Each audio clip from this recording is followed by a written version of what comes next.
Hello! This video is extremely important because if you see these prophecies indeed happening in a couple of years in the Middle East, that will be a sure sign that we are in this timeline, because the timeline of the end time events is the same in the Bible, in the Islamic literature, and also in verified prophecies as those of Irmaier and Jenny. But not everything is set in stone.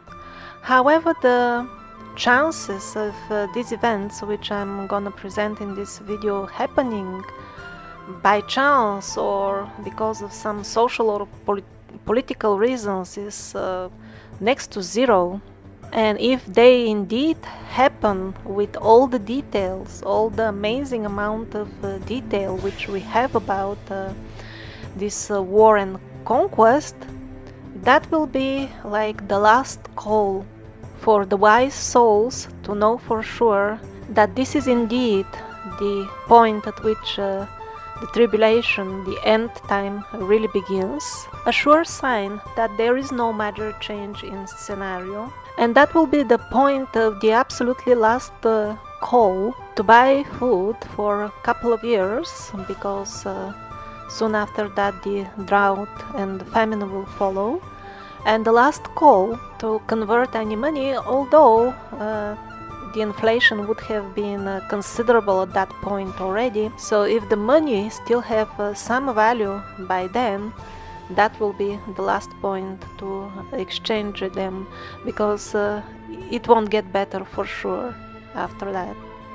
If you see these events unfolding as I will present them in this video, based mostly on Islamic sources, this will be an absolutely sure sign that there will be no rest after that. Everything will follow then in weeks or months. There will be no rest for about 7 years.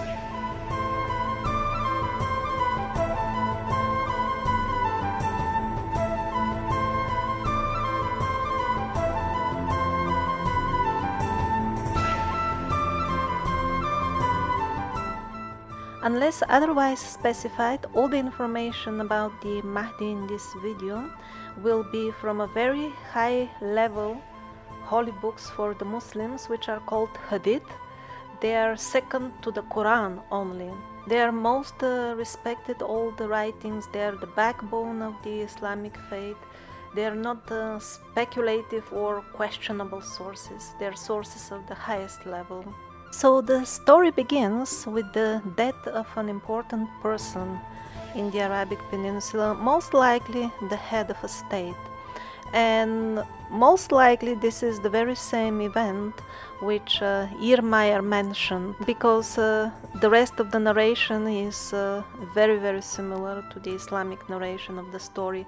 And Irmaier specified that it would be a murder, a third one, either a third murder in the Islamic world, or possibly, although less likely, the third assassination attempt of the same person. And then a civil war will come as a result, because something like princes, the exact phrase in the Hadith is they are all sons of Khalifa. So they will all go to war. None of them will win, but there will be a man, the future Mahdi, who will flee from Mecca to Medina to escape the conflict. Actually, the people will admire his sense of justice, and they will want him to be their leader. That's why they will stop him, and unwillingly, against his will, they will vow that you are our leader. In this video, they quote other additional old books in terms of the Mahdi being born or somehow originating from Kada. Anyway, he will be connected to Medina as well. And when the people in the Islamic world, when it becomes a news that the Mahdi has appeared and the people have vowed that he is our leader, of course there will be traitors who will send an army against the Mahdi, who in this initial stage will not have a proper big army of himself. The traitors will be coming from eastern direction, from within the Arabic Peninsula. And then the miracle will happen that on their way, the earth will open, probably something like what we call strike slip fault, which will devour the entire army. Only a couple of people will escape just to tell the story. And it will be important to know that this happened because this is the sign recorded centuries ago for the Muslims to know that at this point they should join the Mahdi, who will unite the Muslim world for a good cause. This army will fight all the way through the end of the tribulation. It will be reduced at the end to a very small group, but they will never give up, and at the end they will belong to that side at the war of Armageddon, which will be against the Antichrist, the side of Jesus. As already mentioned, Jesus is a very prominent figure in Islam. There is an entire chapter of the Quran on him only. His arrival is the event which the Muslims are awaiting eagerly. And when they hear about this story, all the armies will start arriving. The first flags that will be seen on the horizon coming will be from Afghanistan.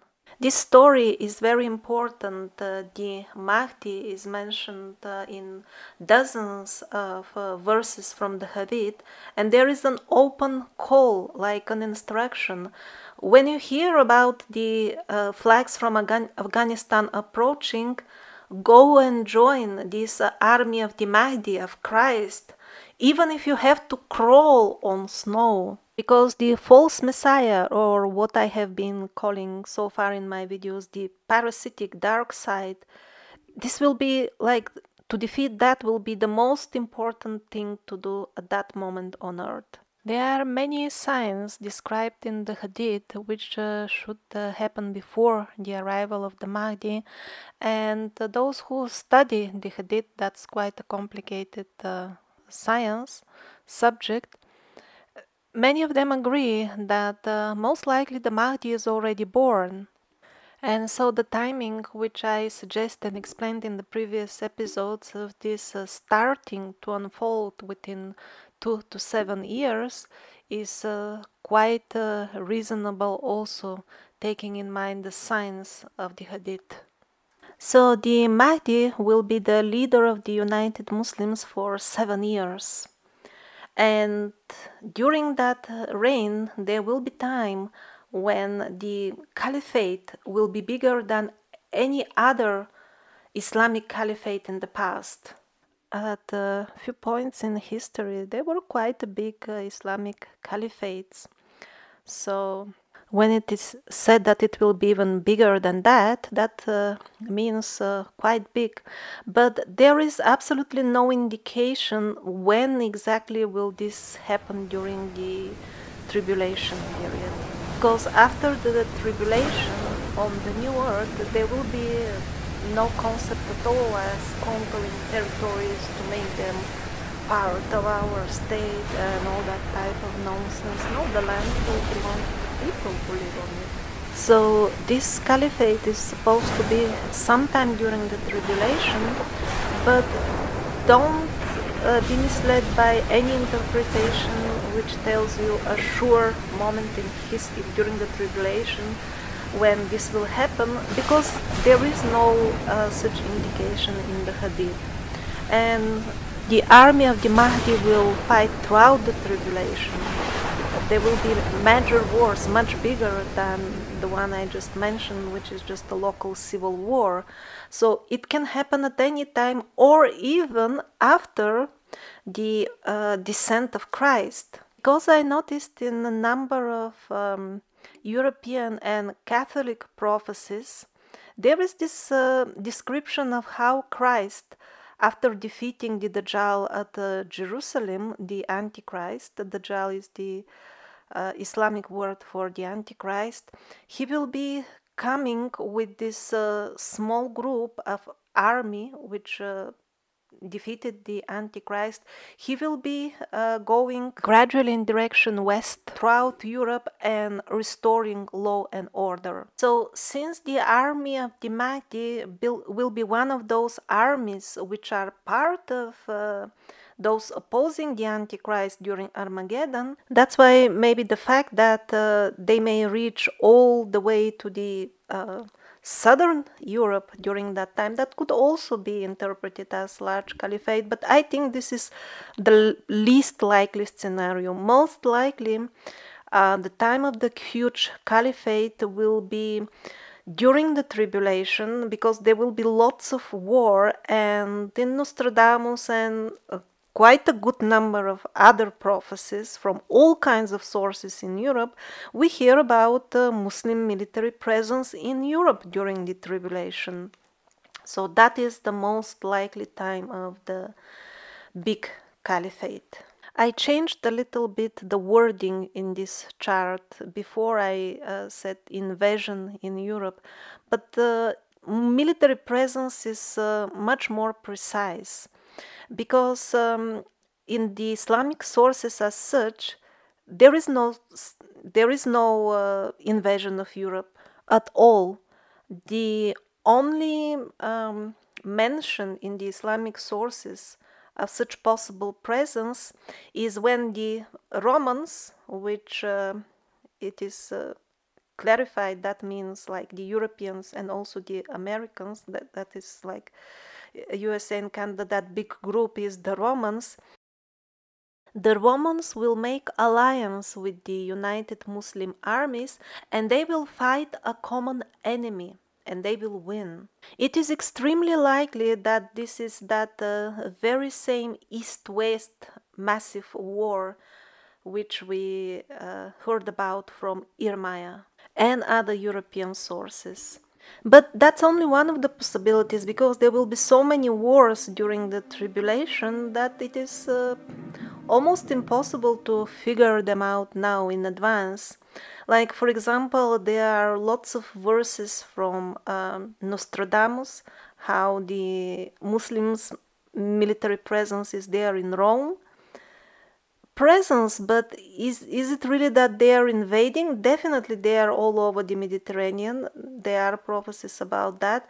But what Jeremiah says is about this 4 years long war in Italy. He says it seems to be some kind of a religious war, because the clergy is very much prosecuted. Yes, but the clergy is prosecuted by the Antichrist, not by the Muslims, so it will be extremely complicated, which is not amazing. We are already in such times when from the mass media it is not even clear who is fighting who exactly. Here we find details about the 3 main fronts on which the army of the Mahdi will fight. First of all, this internal civil war. They will defeat the Muslim traitors. That will be their first major victory. And then it says that they will fight the Romans. That will be again in Syria. There will be another major war in Syria. And a lot of detail is given about it in different Hadith verses. That will be a war with very high mortality rate. Only 1% of all participating soldiers will survive. The environment will be so toxic and radioactive that even the birds will fall from the skies in the vicinity. So that war maybe can be expected somewhere in mid-tribulation time. Maybe, I don't know. Because it will come after this alliance with the Romans. After that, skirmishes will arise. There is a description. First of all, it will be quarrels between a couple of soldiers, which at the end will turn into war, and 80 flags from all around the globe will be lined up against the Muslims in Syria. Syria will also participate in the War of the Three Princes, Will it be the center? That is not mentioned. However, the war of the 80 flags will be surely culminating on Syrian territory. When the Muslim soldiers see that massive lineup of armies against them, they will simply decide we have no chance, and 1/3 of them will just desert the battlefield. It will be such an uneven battle, but they will win only because that will be the will of the Lord. This will be definitely one of the major battles during the tribulation and the worst battle so far in the known history. And although the army of the Mahdi will win, they will not rejoice their victory, first of all because there will be a very small batch surviving all that, and second of all is that they will have no families or houses left to see any point in celebrating. This war of the 80 flags in Syria will be relatively short. Actually, the battles will continue for 4 days, and it will develop like this. On the first day, the army of the Mahdi will send their people, and none of them will return. On the second day, again they will send part of their army. Not a single person will return. On the third day, again they will send people, and none of them will return. And then on the fourth day, they will send again part of their army, and they will be victorious. But only because the Lord will make these arrangements. The very word Mahdi means guided by the Lord. The Mahdi will eventually interact a lot with Christ, and during all these years of the tribulation they will be fighting the Antichrist, although they will know from the old books that only Christ can kill him.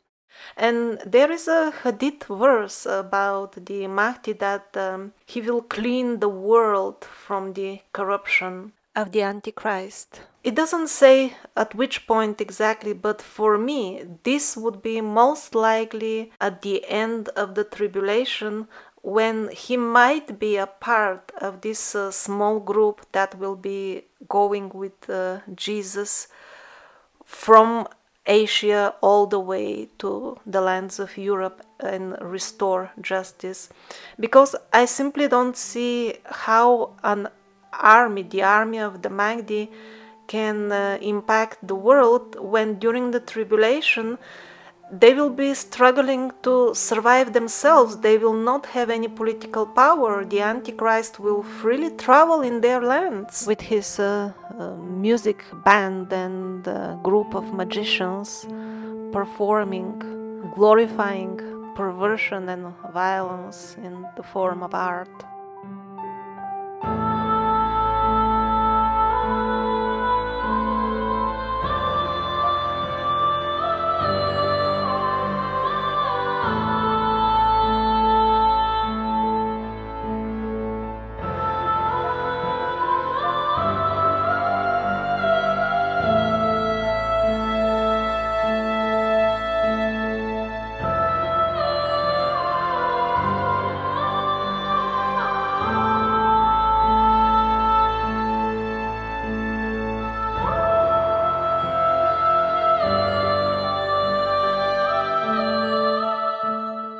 So sometime around the war of the 80 flags, the army of the Mahdi will also conquer Constantinople, which is in modern words Istanbul in Turkey.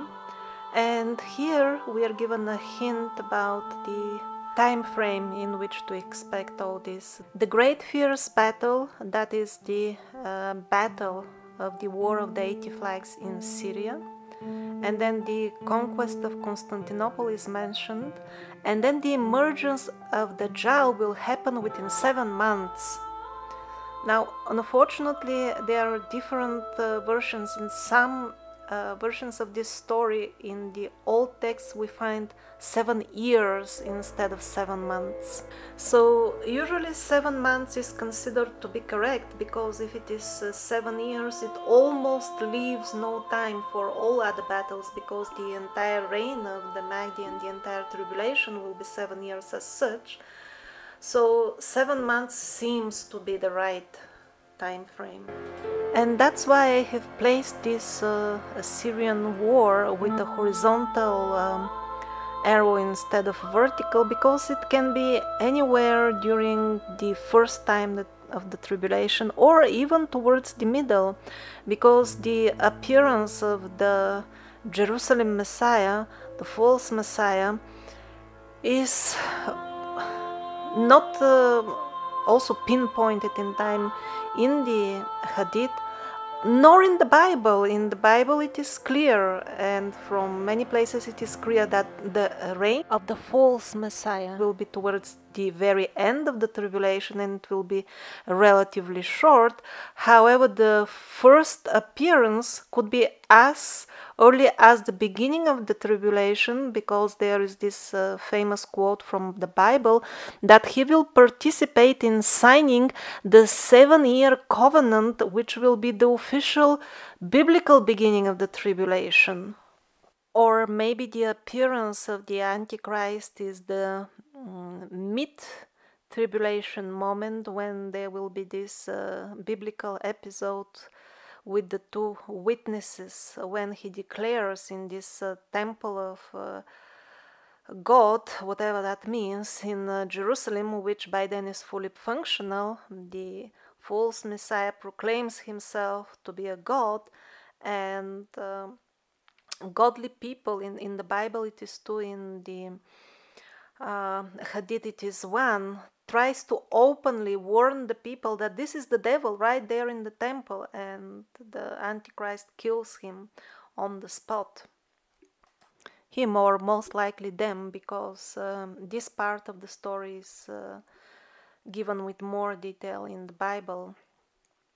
So that is the most likely point in time when maybe the Hadith refers as the appearance of the Dajjal. Or if it is not, then it is his rule towards the end of the tribulation, when he openly tells all people, either you worship me, or I will kill you or imprison you. Luckily, he gets only a few weeks to attempt to do all that. There will be opposition to the Antichrist's cobweb of deceit all over the world. However, in the Muslim regions, it will be religiously based, while here in the West, not so much. It will be more on personal level, or the segment of the alternative media which is not corrupted, which unfortunately is a very small segment of the alternative media. But it exists, and I use the word parasites. They are more popular terms for the dark forces in the other types of alternative media. While in the Islamic world, because they have much more information on the exact events which are unfolding and will be unfolding from the Quran and the Hadith, that's why they know since decades that the Dajjal, the Antichrist, is coming, and the entire digital slavery and bank slavery is a Dajjalic cobweb, so to say. The type of corruption and the type of social structures which will be spreading it, they are already in the Islamic literature, and the people in the Islamic world recognize them as such without a doubt. Just a small example, do you know that many banks have special accounts for Muslims without interest? Why? Because they have good detail on how the banksters will be part of this Dajjalic Antichrist cobweb. And that's why they were instructed to have nothing to do with all this money lending deceit cobweb. All these high-level bankster scams, they ultimately boil down to lending and entangling people and entire nations in this debt cobweb trap. So the Islam was clear. Any Muslim has nothing to do with this entire nonsense altogether. And many other purely practical instructions, which were probably also there originally in the Bible. However, it got edited in the Middle Ages. That's the problem. And edited by who? Exactly, by the party which will now support the Antichrist. Some was edited, other parts, I believe, just the language was made confused in such a way that will allow multiple interpretations. That's why the Christian world won't be able in any case to put up any meaningful religion-based resistance to the Antichrist, just because there are so many possible interpretations of the Bible that it is out of question that they will ever come to agreement. While we have Islamic sects, but the differences between them are very minor, just because the text they're reading is much more, they have much more information, and the language is much more understandable. There will be many Christians as well. Some of them will belong to the Christian sects which are relatively more pure, and they will figure out the deceit based on the Bible information. There will be such people as well, but they will be just exceptions. This doesn't mean that more people will get saved from the Muslim regions than the Christian. No. I'm just saying that amongst those who will get saved, because people from all nations will get saved, it's not that certain religion is better or will give you higher chances. No, it will be, the judgment will be on absolutely personal level. But what I'm saying, that amongst those that get saved in the Muslim regions, it will be more religion-based, while in the Roman Christian regions, it will be for other reasons, more personal.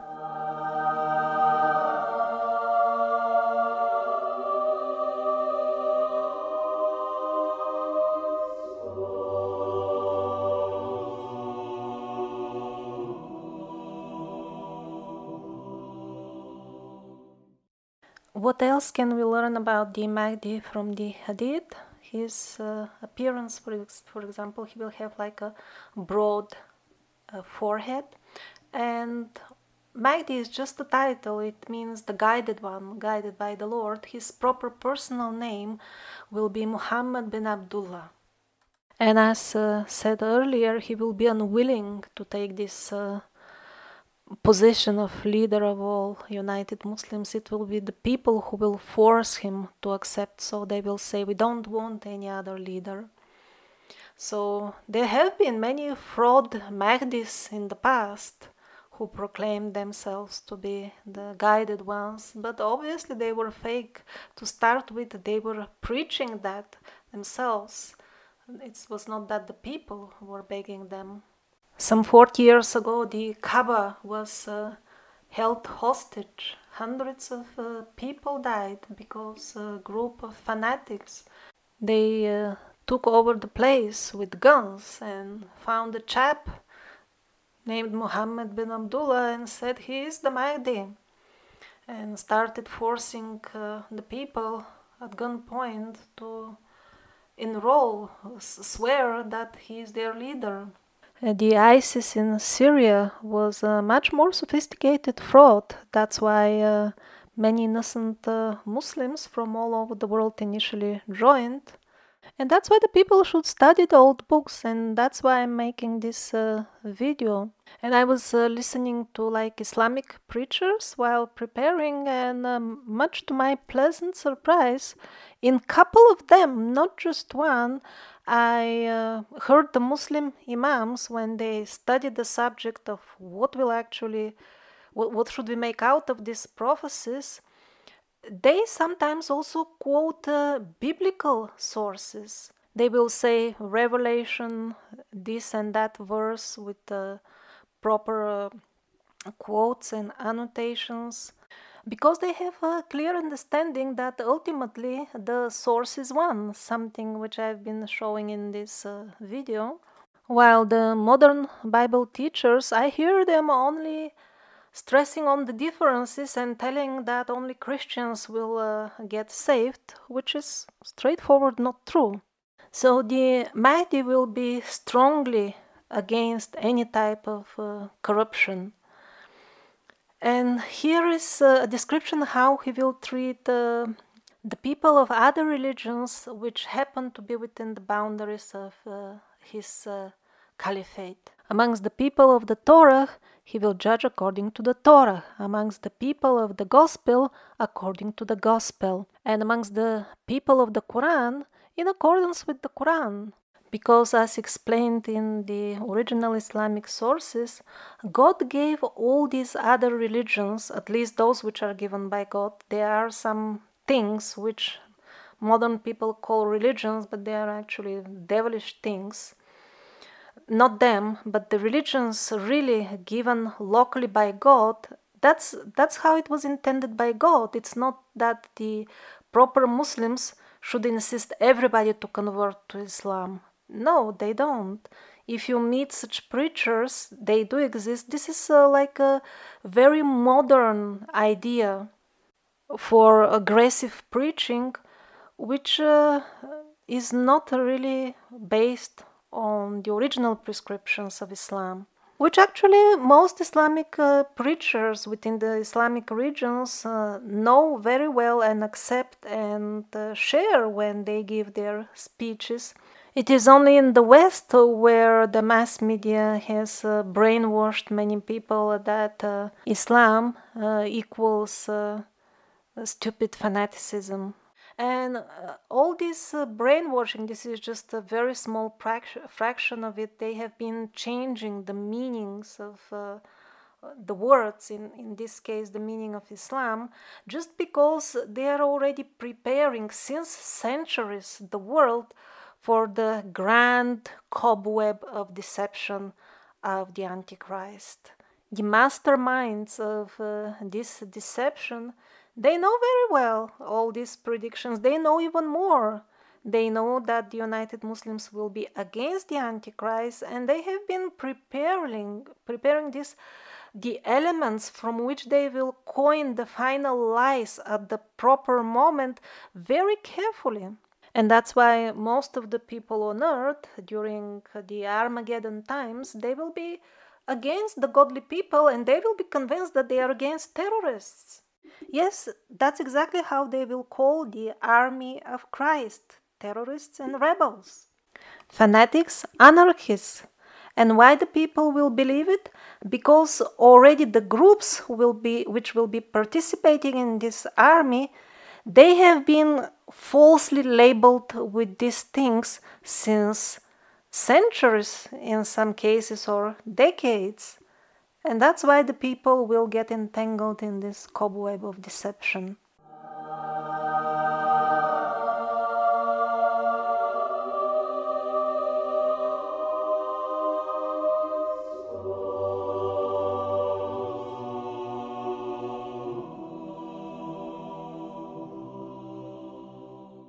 Actually, Nostradamus made many clear references to Muslim military presence and conquest, especially in southern Europe.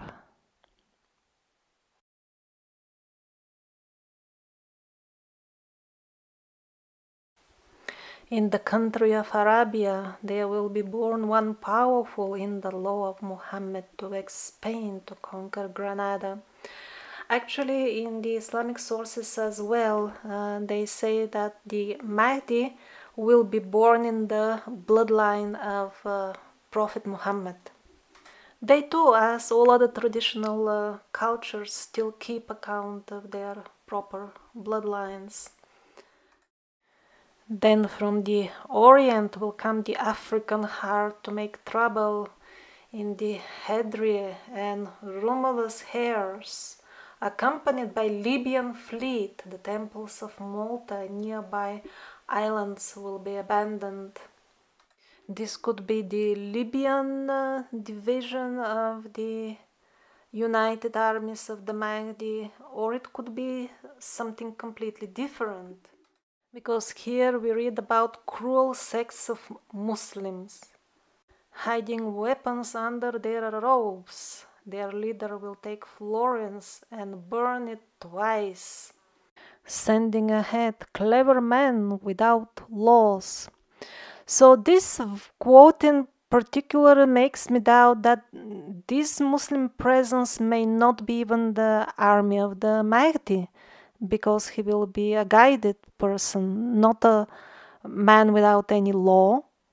And also the Islamic sources as well mention traitor fractions amongst the Muslims as well. They won't be that many, but still there will be some of them. So who knows?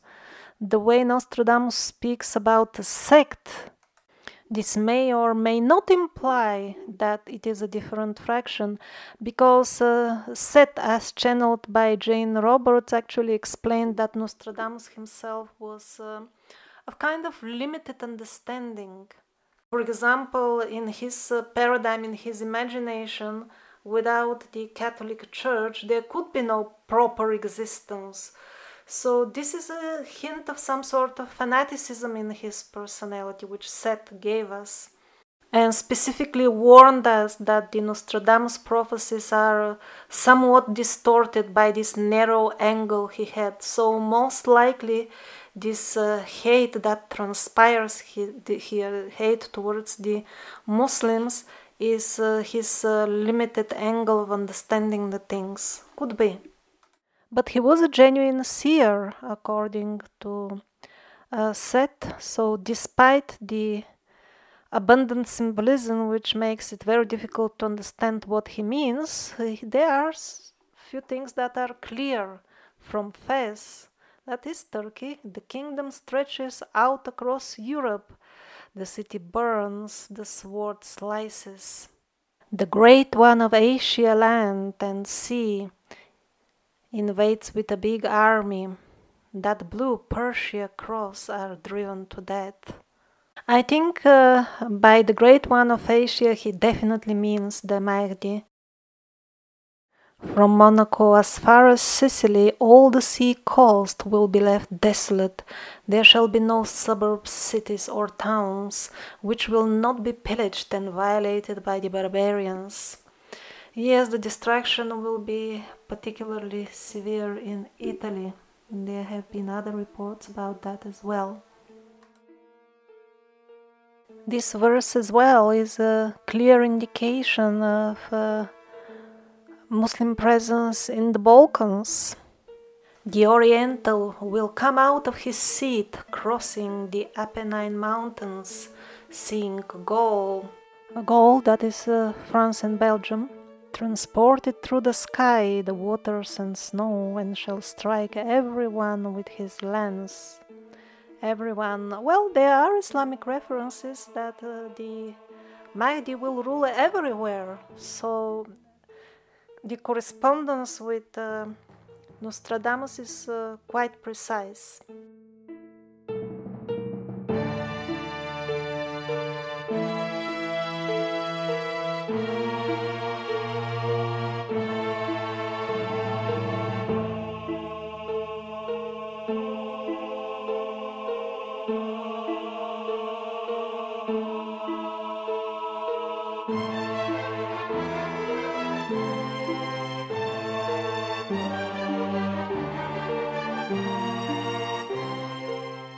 Edgar Casey also mentioned World War III and said that it will start in Damascus. It's not clear which exactly of the wars during the tribulation he meant, or most likely he meant all of them together as one big war of 7 years. But he did mention this along with the arrival of Christ, the second coming. He also spoke about dramatic earthly changes, change in the weather, entire large parts of the world getting inundated or even sinking. He did not give a proper chronological timing, and although he is most definitely an exceptional man, he is a type of prophet, he is not extremely accurate. You can find a long list of prophecies of him which did not happen, But this does not diminish his overall importance, because these people, they see at the astral plane where much more is happening than what will manifest here in our three-dimensional space. Somebody asked me about the symbolic interpretation of the text of the Revelation by Edgar Casey.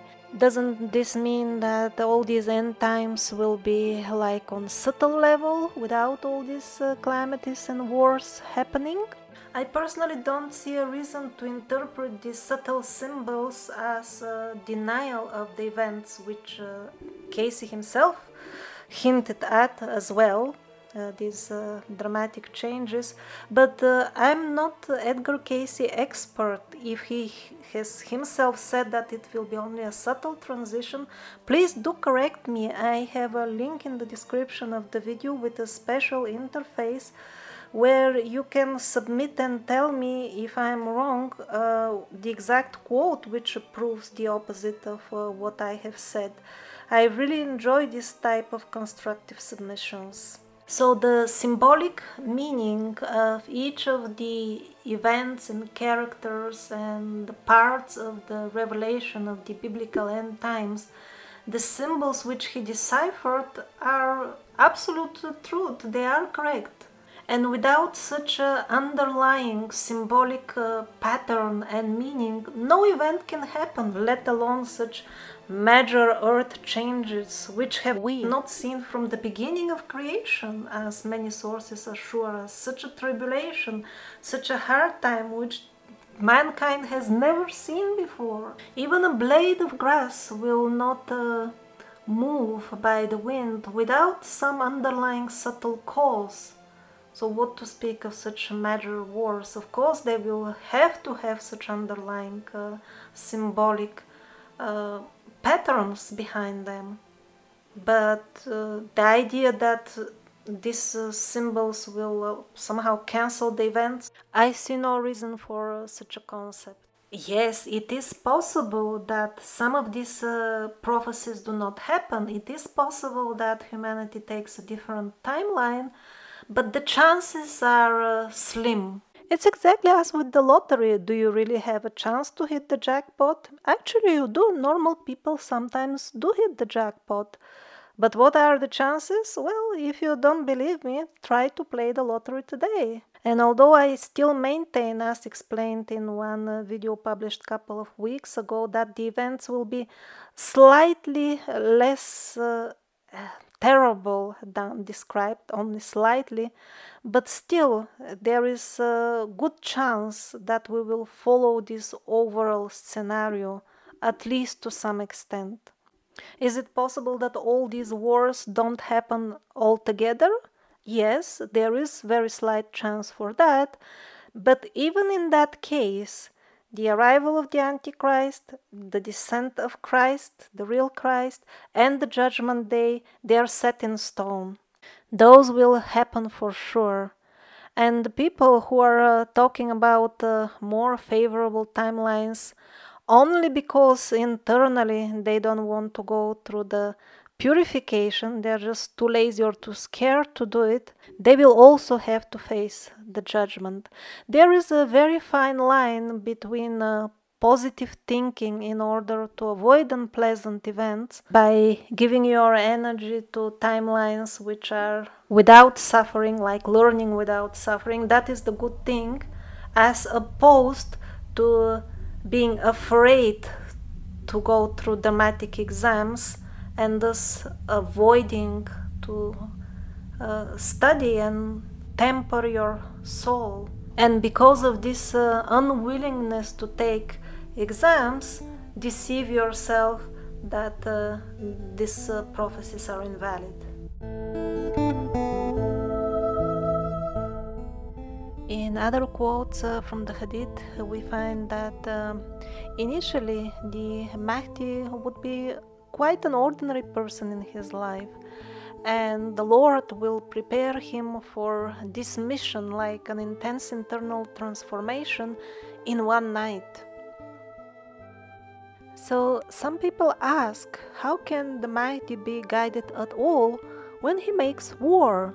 After all, the real benevolent God, he doesn't want war. Actually, what the Supreme Lord doesn't want is that the souls get entangled to the point that they will need to experience war. But as far God wanting to ban and stop all wars, ultimately that is obviously not true, because if he didn't want anything to exist, it wouldn't exist in his creation. Not only that, but both Islamic and Christian and the other verified prophets underline again and again that in this case it will be exactly the Lord who will cause all this war to appear in a short period of time, so that the people will get purified of their sins more quickly. It's not that we will be going through all these tribulations just because God had a sudden idea. Definitely not. Whatever difficulty one will be facing on personal level during the tribulation, there is no way to escape it in long term anyway. If the plan changes, if the scenario of the end time changes, still everybody will experience whatever they deserved, whatever they have earned with their own actions in the past, simply at a later stage or in a different form. And it has always been so. People have always been experiencing difficulties. Just in this period that there will be concentration of them, because the plan of the Lord is to purify the souls so that they can enter the golden new earth. And yet there is another reason for which he will be helping the armies which will fight on his side. And the reason is that he will use these wars for something else as well during the tribulation, and that is to wipe out all the unrighteous people who have allowed their souls to get entangled in the lies of the Antichrist. All of these souls will go away no matter which scenario plays out, that is for sure. Whoever survives all the wars and the plagues and everything else, they will be handed out tickets to the dark regions of the creation during Judgment Day.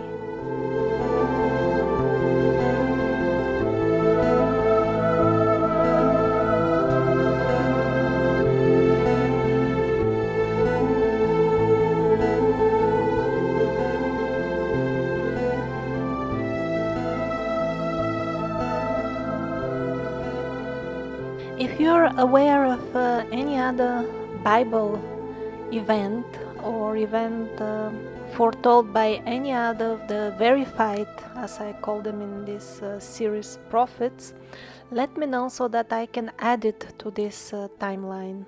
I did find numerous biblical timelines of the end times, which were loaded with dozens of events which are not even found here. But then I noticed something odd, that the events are at different places in the different timelines. I thought that's fishy, and that's why I contacted some of the people who consider themselves scholars and make this type of timelines.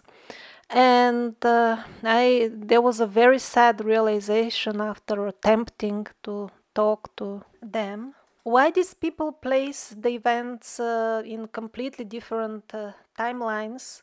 I was expecting that there will be conversation with some sort of evidence and quotes.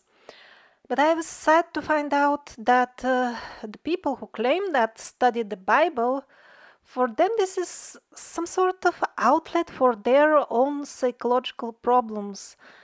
Most of them, to tell you frankly, they're not really trying to find out the truth. They don't care about logical evidence. It is just, it was almost impossible to have a normal human conversation with them, although I approached them really with the intention to learn from somebody who has read the Bible much more than me.